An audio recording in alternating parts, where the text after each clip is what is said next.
I'd like to go through a few parts of the hive with you today. To start off, we have a stand. The main purpose of the stand is to keep the hive up off the ground, a nice place for the bees to land on when they come in. The second part to it is the bottom board. The bottom board can come in two different ways. It could be a solid bottom or it could be a screen bottom. It's up to the person's preference on what they use. The screen bottom is good when you're doing treatments and checking for mites and whatnot in the bottom of your hive, and we'll get into that later on.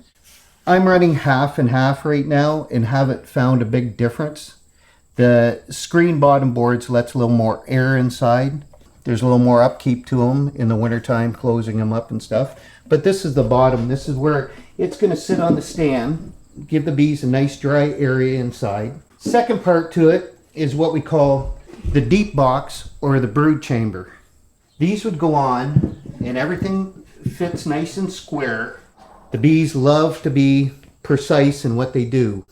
So they have an entrance here in the front, which they come in and land on. In the spring and in the winter, we have a entrance reducer. The entrance reducer has two different sides on it, a big one and a small one. In the wintertime, we always want to use the small reducer. It stops rodents from getting in and it helps the bees keep the hive a little bit warmer. So it would go on right in the front like that, and it helps to protect them. They can guard the front entrance a lot better with a small area to cover. Then we get into the frames of the hive. There's two different types that we use. This is a Wright cell. It is plastic with a wax coating on it. The bees build on this quite well, so this is going to go in the deep box, but they really like this one to build, and this is a wax frame with a wired foundation. They seem to build on these quicker than they do the plastic. It's a natural product to them. In the bottom box, we can have 9, 10, or 8 frames. The most common is a 10 frame box. On a 10 frame box, you can still make it 9 and just have a little bit more room for them.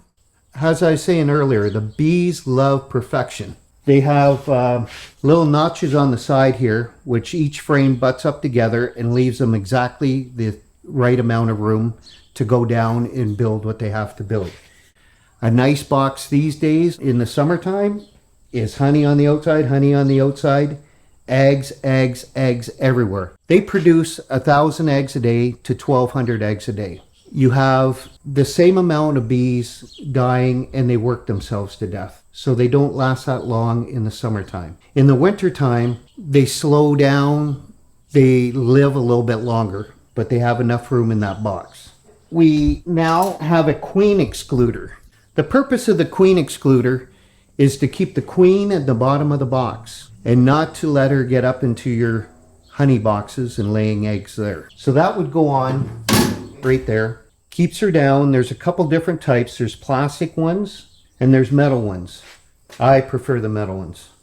I run medium boxes for my honey boxes, which are what we call supers. So we can run medium boxes on top for our supers with honey in it, or you can use a deep box and use that as a honey super. There again, we have two different types of frames we can use. The Wright cell again, which is plastic with a wax coating on it. My recommendation on these frames is to get a piece of wax and coat it a little heavier. They'll build faster on it. Beeswax. This is a wired wax frame. I use these. They are great. The bees build on them much quicker. You get honey faster. So there again, you have 10 frames in there. The final state of your frames coming out will look like this. This is actually a honeycomb frame. So this is naturally built by the bees. I didn't put a foundation in there. They built that totally, and it is one beautiful frame. If you can see, there's a couple little darker areas in here. That is pollen. There's nothing wrong with the honey. It's pollen they had stored in there. At this point in time, we have an inner cover. At the front, gives the bees another exit. They should always have 2 in and out. They use this kind of to guard their honey. You can use a cloth one. Some people use cloth, or canvas, I should say. This would go on the hive like this. The bees enter here to get down into their box. You'd have the guard bees guarding this hole. If you look in the box when we open them up, there'll be bees all gathered around here to stop any wasp, hornets, any other insect that may getting down into their honey. The last part to the hive is the lid. It is usually constructed with a metal piece on top to protect it from the weather. Goes on, make sure it's pushed right to the front to give the bees an opening to get into the hive. When we go to get the honey and to do hive inspections, we have the hive tools, which works perfectly to hook the frame to raise it up. Other products that we carry that people should know are the gloves. We carry the suits. I see people going in the hives with no protection on. I prefer to go home without too many stings, so I consider getting a good pair of gloves and a good suit to go out in those hives. At the end of the process, after you have brought all the honey in, this is what we end up with. Pure honey, unpasteurized, gold. It's unbelievable what the bees can do. Everything on this frame right here is reusable.